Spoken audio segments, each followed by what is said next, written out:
Il n'arrive pas vraiment à entretenir notre relation. Il semble souvent être distant et détaché.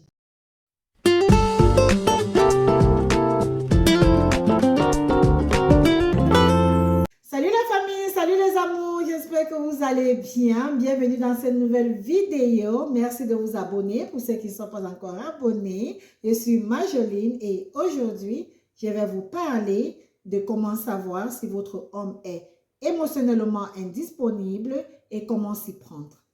Il n'est confortable que dans des conversations superficielles. Il n'est jamais à l'aise dans des conversations profondes. En fait, il les évite même.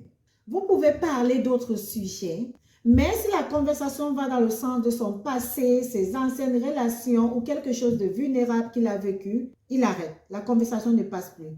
Le silence s'installe.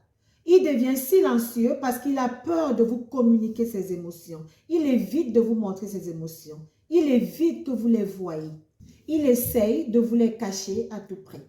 Il n'y a vraiment pas de communication consistante entre vous. Parfois, il ne sait même pas quoi dire. Il est incapable de décrire comment il se sent. Il est incapable de décrire ses émotions.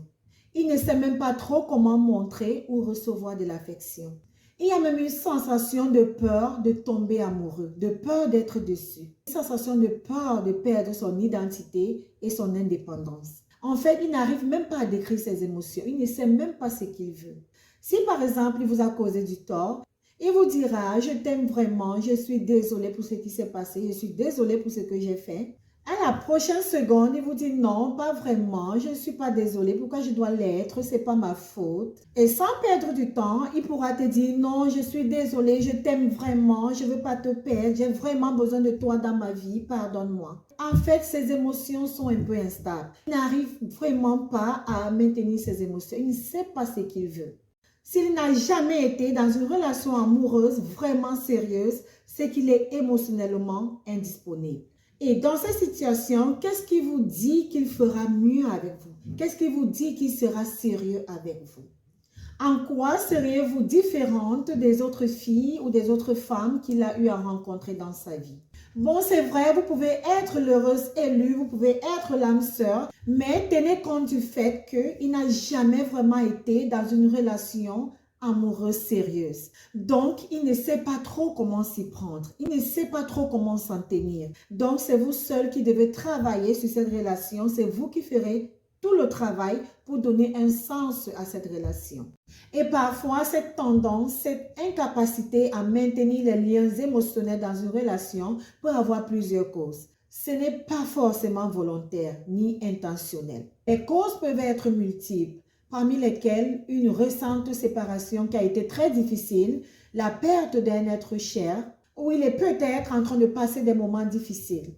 Son travail n'est peut-être pas stable, il a peut-être des soucis financiers. Il y a aussi le fait qu'il peut avoir vécu un traumatisme. Peut-être dans son enfance, ses parents se bagarraient tout le temps. Peut-être pour lui, amour veut dire souffrance. Il peut avoir vraiment plusieurs causes. Il peut vraiment vouloir de vous dans sa vie. Il peut vouloir s'investir dans cette relation. Il sait au fond de lui qu'il n'a rien à donner. Il connaît l'état de ses émotions. Maintenant, il espère que vous l'aidez, que vous compreniez sa situation et peut-être que vous l'aidez à s'en sortir. Comment donc s'y prendre? L'indisponibilité émotionnelle peut être remédiée. Il faut avoir la volonté de travailler sur soi. Et vous verrez que s'il est émotionnellement indisponible à votre endroit, il est autant émotionnellement indisponible pour lui-même. C'est difficile pour lui de comprendre ses propres sentiments et ses propres émotions. Peut-être il a juste besoin d'un peu de temps pour s'ajuster avec vous. Vous pouvez commencer par attirer son attention par rapport à la situation, car il peut ne pas en être conscient. Et retenez que ce n'est pas à vous de fixer la situation, ce n'est pas à vous de remédier. Sinon, vous risquerez de passer toute votre vie à le fixer. Encouragez-le plutôt à voir un professionnel de la santé mentale. Et rassurez-vous d'être autour de lui pour le soutenir. Si vous vous engagez à être la thérapeute, à être la fixeuse de cette situation, vous risquerez de passer toute votre vie à le faire. Ce qui veut dire que vos sentiments, vos émotions, vos besoins seront négligés. Et ce n'est pas juste pour vous, car vous avez aussi besoin de prendre soin de vous pour être au service de votre relation. Chercher à le faire devenir meilleur par vous-même est magnifique. Mais il y a des professionnels de la santé mentale pour ça. Encouragez-le plutôt à se diriger vers eux et être autour de lui pour le soutenir, l'encourager à suivre sa thérapie et le rassurer que tout ira bien et que vous serez là pour le soutenir. Une autre chose que vous pouvez faire pour l'aider, c'est de réduire vos attentes et être un peu plus patiente. Essayez de le laisser progresser dans sa thérapie tout doucement et à son rythme. Vous lui avez déjà fait part de vos inquiétudes et il en a pris acte. Maintenant, essayez juste de le soutenir et de le rassurer.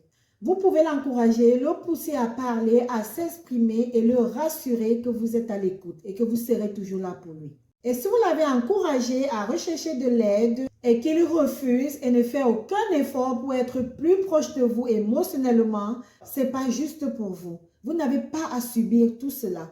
Pas après que vous ayez essayé de lui apporter votre aide.